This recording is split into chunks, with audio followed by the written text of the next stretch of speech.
Well, it's a special day today because it's relatively rare that we get to do an outside video. And today is one of those days.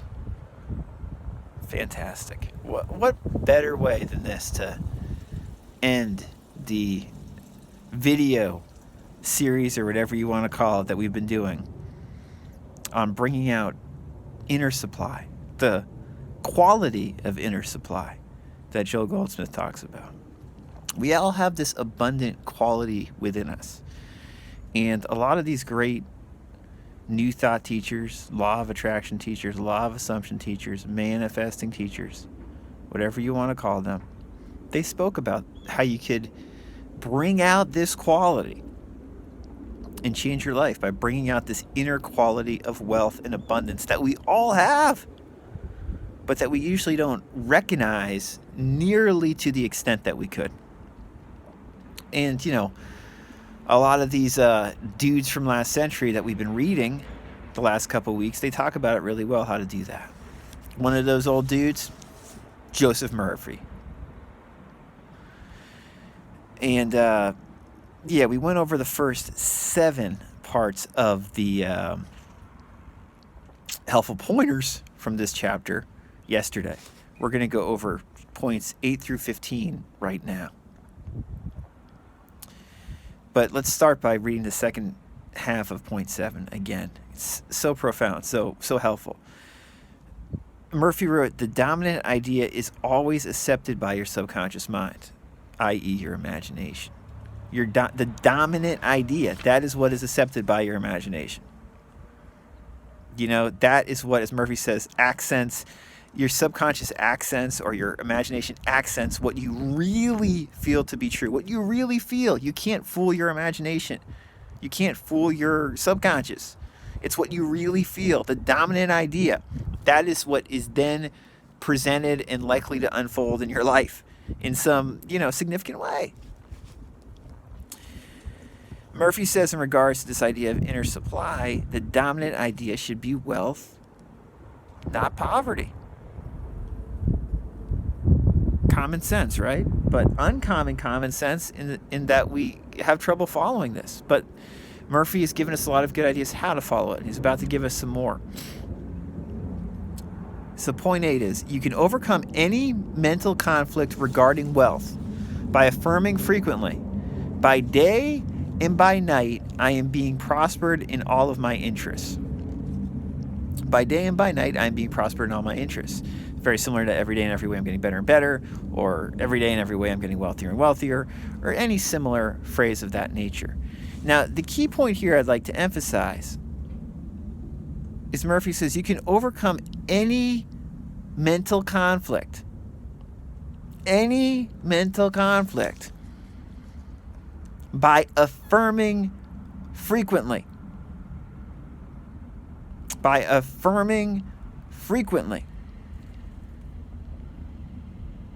Okay? This is why we've discussed Sammy Ingram a couple times recently. I'll put a link above to one of those videos we did.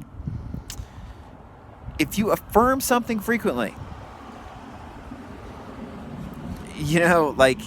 it's like what Neville says, an assumption though false. If you persist in it, it will harden into fact. If you just keep on saying something to yourself, whether it be just in your head or out loud, but just keep on hammering it in there. And it's, not a glamorous way to change things in your life. It's not a glamorous way to manifest it. Just repeat something over and over again. It's boring a lot of the time. It feels totally counterproductive while you're doing it. It seems crazy some of the time. But if you do that, any mental conflict, Murphy says, can be overcome by affirming frequently. Now, I don't mean this in any far out way, really. I just mean it practically speaking. You can overcome any mental conflict, he says, regarding wealth by affirming frequently. But I'm saying any mental conflict, any tension and anxiety and stress that's in your head that is significant, you can overcome it by affirming frequently what you want. It's a way to neutralize it. Is it the only way? Of course not. Of course not. And there's a lot more gentle ways, some of which Murphy has gone over to, to neutralize it, obviously. And there's so many different ways to neutralize the tension and mental conflict that we have. But, when you're in a bind, when you can't figure out what the heck can I do, you can literally affirm something such as, by day and by night I am being prospered in all of my interests, or simply a word like peace or harmony or love. You can just keep on affirming it over and over and over again, and there will be a shift. There will be a shift. The difficult part is simply in affirming it again and again. So it's, again, that's one reason we've been emphasizing this lately, because active affirming, as I call it, works well when most of these other techniques seem to not work well. Point 9, increase your sales by repeating this statement over and over again. My sales are improving every day. I am advancing, progressing, and getting wealthier every day. Same thing with this point. Increase your sales, or you could say increase your health, or increase your relationships, or your the love in your life. Improve upon these things by repeating over and over again what you want. By repeating over and over again. Again, you don't have to do this. I'm going to put a link above. Just I like to say things over and over again just to remind you. You can do any technique.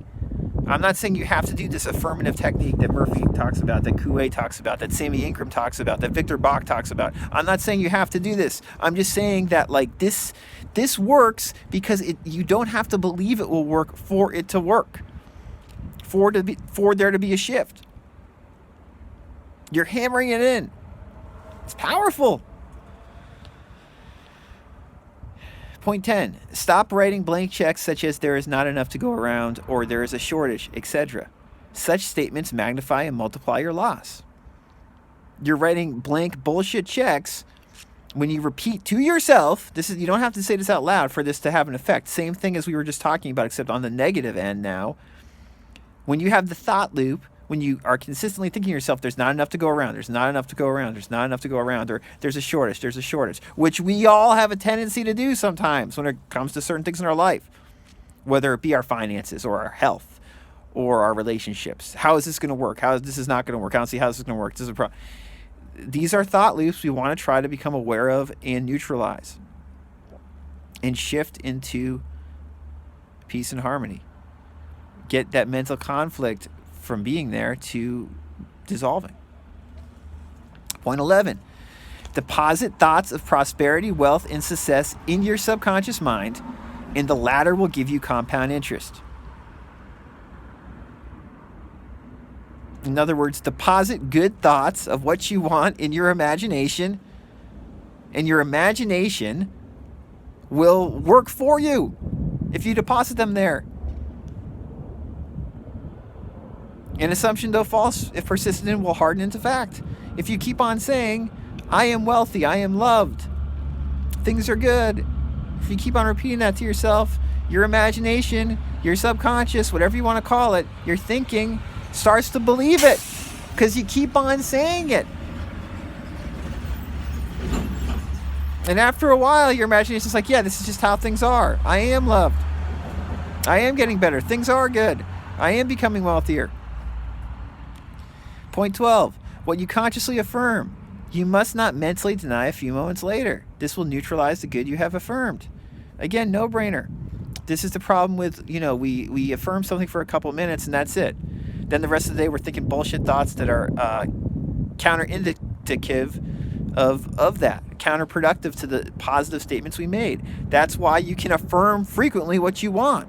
Instead of affirming what you want for a few minutes and then writing blank checks of bullshit the rest of the day saying there's not enough, which isn't going to work, blah, blah, blah. You can control your thinking to the degree where you have some control, significant control on the thoughts you have if you persist in affirming something good over and over again. All right? All these things kind of meld together pretty well. Don't you see that? What Murphy's talking about in these points here? Point 13, your true source of wealth consists of the ideas in your mind. You can have an idea worth millions of dollars. Your subconscious will give you the idea you seek. So, another way of looking at this, your true source of wealth is in your imagination. And your imagination will provide you what you need if you think along those lines. If you think, I am wealthy, I am creative, if you think that and start to believe that, then your imagination will then give you compound interest and provide you with that creative idea you want. That idea that will make you wealthier in the external world. Point 14, envy and jealousy are stumbling blocks to the flow of wealth. Rejoice in the prosperity of others. Again, this concept of supply, inner supply, really, if God is supply, God is impersonal. So the supply is impersonal. If you attribute somebody who's financially wealthy with how shitty they are and connect their finances to the fact that they're a shitty person, that they don't behave well, you're making a mistake. Envy and jealousy are to be avoided. We discussed this already, and I think you get that. Point 15, the block to wealth is in your own mind. Destroy that block now by getting on good mental terms with everyone, including yourself. Everyone is you pushed out. We hear that phrase used stupidly by so many people across YouTube, but this is more what it means. The block to wealth is in your own mind. Okay? Destroy that block. Destroy that bullshit. Stop writing as many bullshit blank checks by getting on good mental terms with everyone, and everyone is just yourself. I'm health. I'm wealth. I'm peace. I am supply. Affirm what you want, and you'll get more of what you want. Any questions or for coaching inquiries, let me know. RadicalCounselor.com. Hope you enjoyed this wonderful outside video and this series on bringing out inner supply.